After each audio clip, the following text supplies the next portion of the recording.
RTB de 5 internationaux étrangère du Burkina Faso, quelle a été la position de notre pays sur la scène internationale, quel type de coopération bilatérale et multilatérale pour le Burkina Faso. Pour en parler, nous recevons sur le plateau Jean-Marie Traoré, ministre des Affaires étrangères, coopération régionale et des Burkinabés de l'extérieur.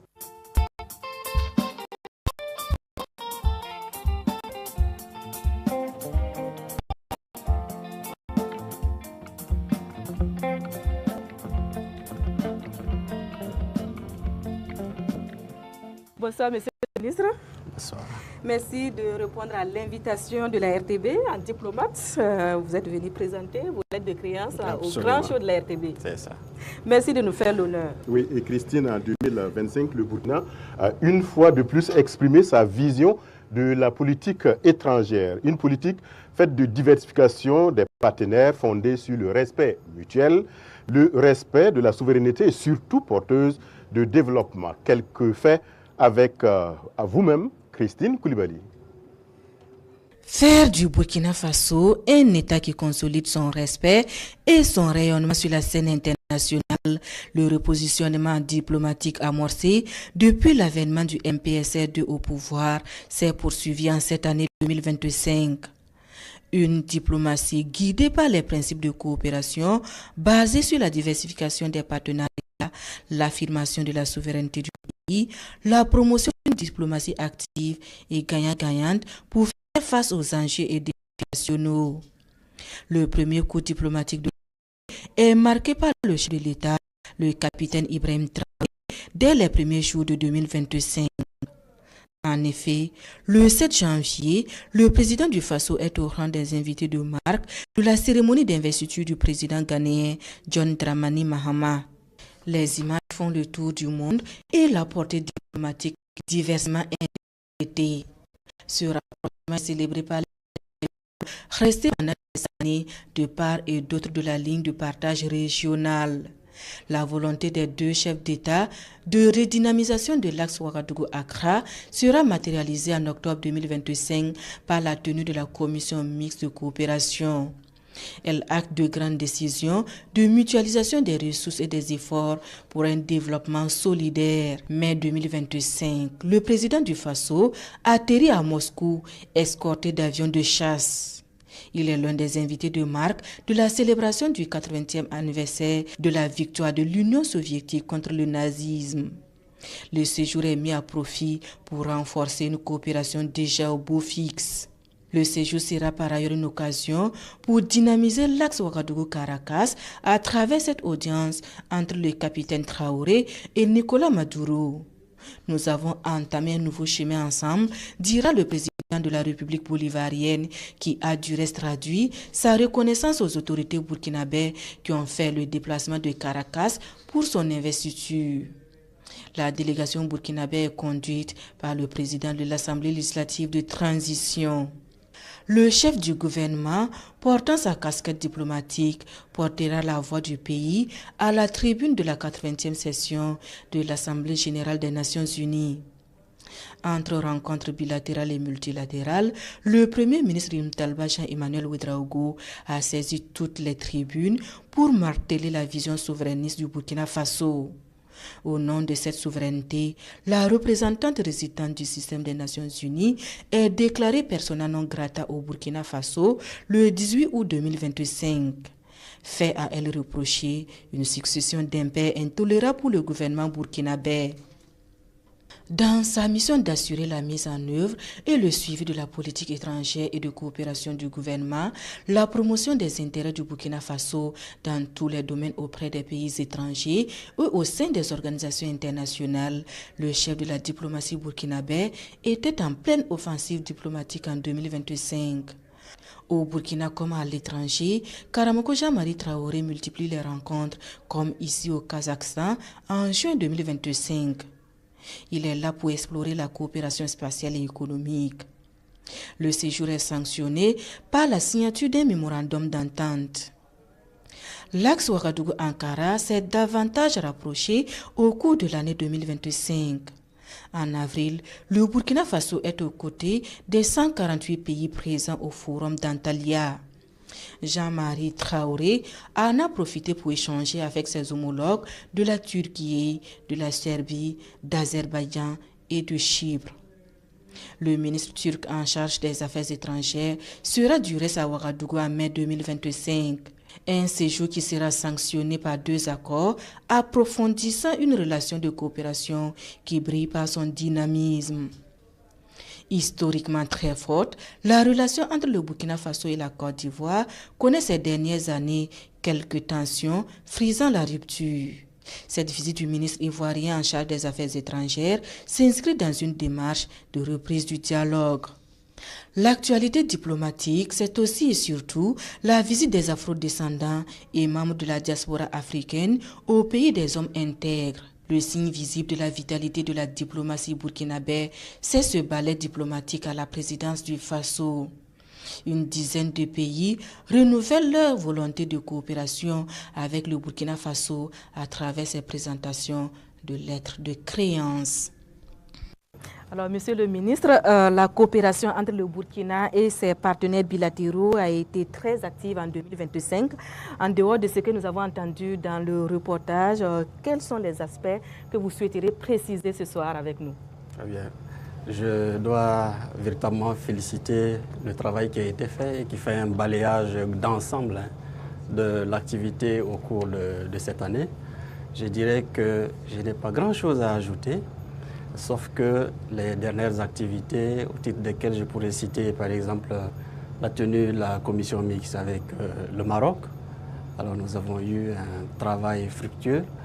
Il y a eu également la visite de mon homologue de l'Égypte, accompagné d'hommes d'affaires ici au Burkina Faso au cours du mois de mars dernier, je crois. Et enfin, la visite du ministre des Affaires étrangères de Cuba, qui a d'ailleurs profité de son séjour pour déposer des gerbes de fleurs ici, même au mémorial Thomas Sankara. Donc ça, c'est vraiment au plan bilatéral. Je voudrais également ajouter un point sur la question de la diaspora du Burkina Faso. Vous savez que c'est une des priorités aussi des orientations au niveau de la politique étrangère du Burkina Faso, de faire en sorte que nous puissions travailler à mobiliser l'ensemble des Burkinabés de l'extérieur dans le cadre donc, de la construction du Faso autour de la vision nouvelle qui est celle de la révolution progressiste populaire. Donc je voudrais vous féliciter véritablement pour cet élément. Et on va dire que le Burkina a affirmé en tout cas sa souveraineté et après l'expulsion de la coordonnatrice résidente du système des Nations Unies, est-ce que la suite de la coopération a été au beau fixe avec le partenaire onusien ou encore que retenir donc de la collaboration avec les autres partenaires multilatéraux? Le dialogue avec le système des Nations Unies n'a jamais été interrompu.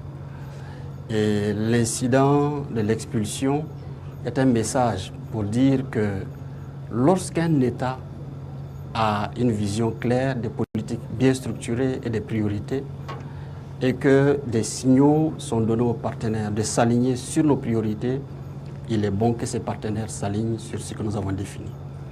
Autrement, il nous revient de droit de prendre des décisions souveraines et c'est ce que nous avons fait pour ce qui concerne donc la coordonnatrice du système des Nations Unies.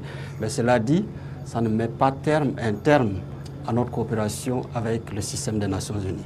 C'est une façon de dire que désormais, nous assumons les nouvelles orientations que nous avons prises et nous souhaitons que tous les partenaires qui partagent notre vision ou qui souscrivent un tant soit peu à notre vision puissent s'aligner sur ces nouveaux instruments qui donnent les orientations assez claires. Donc je dirais que la coopération se poursuit avec le système des Nations Unies, avec l'ensemble des agences que je salue ici d'ailleurs et que j'invite toujours à suivre la voie qui a été tracée, les orientations qui ont été données et les balises que nous avons posées dans le cadre donc, du développement du Faso. Alors, Monsieur le ministre, vous avez tantôt évoqué la question de la diaspora, une diaspora qui s'est fortement mobilisée en 2025 pour soutenir les actions de développement, mais aussi la lutte contre le terrorisme à travers les diverses contributions. À l'heure du bilan, est-ce que vous êtes satisfait de la participation de cette diaspora? Je dirais oui, sans hésiter. Et d'ailleurs, j'en profite pour saluer cette belle diaspora qui reste en constance mobilisée pour apporter son soutien au président du Faso. Vous savez, cette année, la contribution volontaire de la diaspora, c'était 27% des contributions volontaires au titre de fonds de soutien patriotique.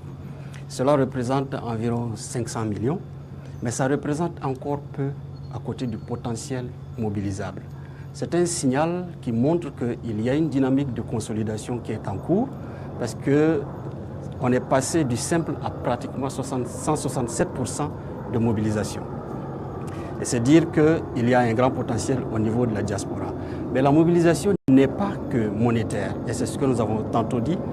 Il y a une extraordinaire mobilisation au fonds de soutien patriotique non monétaire et qui est porté par la diaspora et qui consiste à faire des relais positifs sur le pays. C'est des dividendes que nous ne mesurons pas en termes numéraires, mais c'est des dividendes qui peuvent se constater sur la reconstruction de l'image du pays à l'extérieur. Vous faites allusion au transfert de compétences, de connaissances. Non seulement les transferts de compétences, mais aussi il y a, vous savez, notre souhait c'est que chaque Burkinabé à l'extérieur soit un vecteur transformateur. Ils sont en contact avec d'autres citoyens qui ont souvent des clichés, des stéréotypes sur notre pays.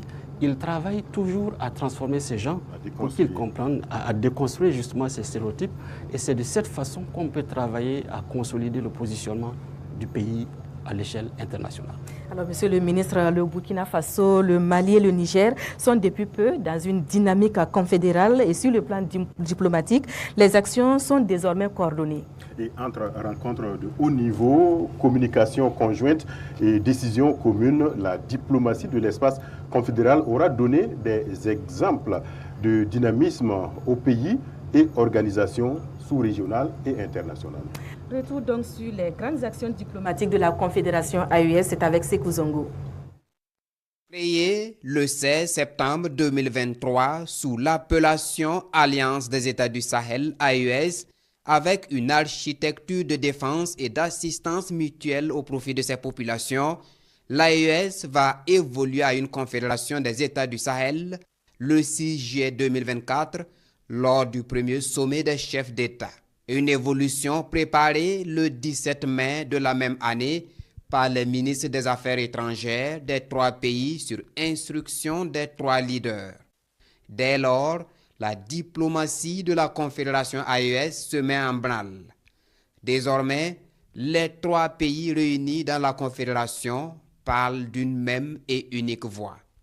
5 jours après le sommet de Niamey, soit le 11 juillet 2024, les chefs de la diplomatie de la Confédération condamnent vigoureusement dans un communiqué conjoint les propos du commissaire de l'Union africaine en charge des affaires politiques, paix et sécurité lors de la 65e session de la conférence des chefs d'État et de gouvernement de la CEDEAO tenue le 7 juillet 2024 à Abuja.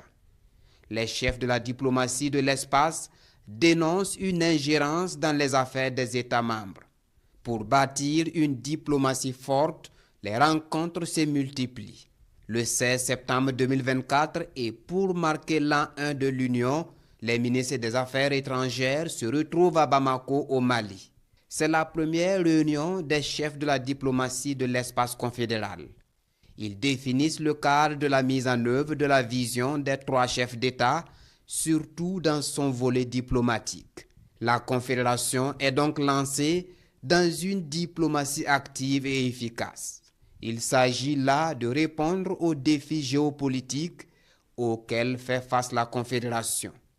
Le 22 décembre 2024, c'est le Collège des chefs d'État qui monte au créneau dans une déclaration conjointe. Il dénonce les manœuvres déstabilisatrices de la France en complicité avec des chefs d'État africains. Le communiqué fustige la décision de proroger pour 6 mois le retrait du Burkina Faso, du Mali et du Niger de la CEDEAO. Des faits graves qui amènent le Collège des chefs d'État à faire de l'espace confédéral un théâtre unique d'opérations militaires. C'est dire que la souveraineté de la Confédération des États du Sahel est non négociable et les dirigeants y tiennent fermement. Les chefs des départements des affaires étrangères du Burkina Faso, du Mali et du Niger se retrouve donc cette fois-ci à Ouagadougou le 26 janvier 2025 pour définir les types de relations entre la Confédération des États du Sahel et la CEDEAO. Une rencontre de haut niveau qui a permis une convergence de vues des ministres sur une approche globale des futures négociations avec la CEDEAO, en ayant bien entendu la souveraineté comme boussole. Point de répit pour les chefs de la diplomatie de la Confédération, ils étaient pour une énième fois en conclave à Ouagadougou le 26 novembre 2025. Une rencontre au cours de laquelle les travaux se sont penchés sur la marche confédérale. C'est dire que la diplomatie aésienne est bien rayonnante, en témoignent les concertations permanentes des 3 chefs d'État confédérés sur les grands enjeux mondiaux, renforçant ainsi la visibilité et la reconnaissance internationale de la Confédération. La coordination diplomatique, c'est également la lettre conjointe de la Confédération AES du 19 août 2024 adressée au président du Conseil de sécurité des Nations Unies pour dénoncer le soutien ouvert de l'Ukraine au terrorisme international et en particulier au Sahel. Une dénonciation suite à l'attaque terroriste meurtrière les 24, 25 et 26 juillet 2024 à Tinzaouaten au Mali. Désormais, l'entité parle d'une même voix et tisse souverainement ses partenariats avec des grandes puissances telles que la Chine et la Russie. À la tribune de la 80e session de l'Assemblée générale des Nations unies, la République du Mali, qui assure la présidence de la Confédération, porte la voix commune des États de la Confédération à travers une déclaration. Monsieur le ministre, le Burkina assure la présidence de la Confédération des États du Sahel cette année. Quels sont les défis à relever sur le plan de la diplomatie? Très bien. Comme vous l'avez suivi, effectivement, depuis décembre, le capitaine Traoré assure désormais donc la présidence de la Confédération, qui est un espace toujours en structuration. Il est clair que son action va s'articuler autour de 3 axes majeurs. Le premier, il s'agira de consolider les actions qui ont été initiées durant la présidence inaugurale pour éventuellement les parachever. Il s'agira également d'entamer les actions qui ont été planifiées durant la présidence inaugurale et qui n'ont pas pu être réalisées, de les entamer. Et il s'agirait également d'identifier et d'inscrire de nouvelles actions dans le cadre donc de ce nouveau mandat. Donc je dirais que les chantiers sont immenses, les défis restent énormes en termes de consolidation de la structuration de l'espace AES. La voie, elle est davantage consolidée et elle va l'être au fil de la mise en place des institutions et au fil de la mise en route des différents programmes intégrateurs qui sont dans le tunnel pour ce qui concerne la Confédération des États du Sahel. Au-delà, quels sont les grands chantiers pour 2026 dans votre département ministériel? En termes de perspective? En termes de perspective, nous poursuivrons nos actions en lien avec la consolidation des actions souverainistes, c'est évident, pour rester toujours en phase avec l'esprit de la révolution progressiste populaire. Nous poursuivrons toujours le chantier de mobilisation de la diaspora pour faire en sorte que la contribution de la diaspora, non pas seulement, comme je l'ai dit, en termes numéraires, mais sous d'autres plans, puisse se consolider. Et nous poursuivrons naturellement nos actions diplomatiques dans le cadre du renforcement du positionnement et du rayonnement du Burkina Faso. Et en cela, je pense que les acteurs de la communication, de l'information ont un rôle majeur à jouer parce que, comme vous le savez, une action diplomatique qui n'est pas accompagnée par l'instrument de communication et d'information impacte moins par rapport à ceux qui utilisent cet outil. Donc c'est l'occasion pour moi de saluer tout le travail qui a été fait à travers votre département d'accompagnement, de relais, d'information, mais aussi de recentrage pour ce que nous avons pu faire au plan international. Merci, Monsieur le ministre.